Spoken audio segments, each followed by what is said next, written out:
మన భారతదేశ ప్రజలందరికీ మరియు తెలుగు రాష్ట్రాల ప్రజలకి మరీ ముఖ్యంగా ఎర్రగొండపాలెం నియోజకవర్గ ప్రాంత ప్రజలందరికీ 77వ గణతంత్ర దినోత్సవ శుభాకాంక్షలు.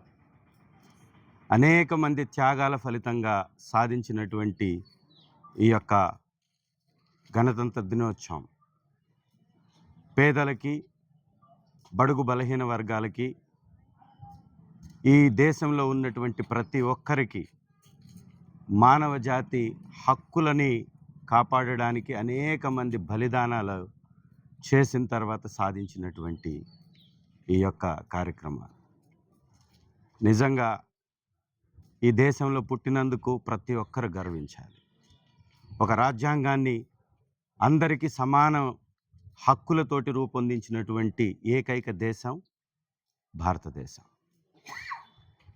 రాజ్యాంగ హక్కులు కానీ, ఈ దేశంలో ఉన్నటువంటి వనరులు కానీ, ఈ దేశ ప్రభుత్వాలు అత్యంత బాధ్యతతో ప్రతి ఒక్కరికి అందే విధంగా చేయాలని, ఇబ్బంది పడుతున్నటువంటి ప్రతి కుటుంబం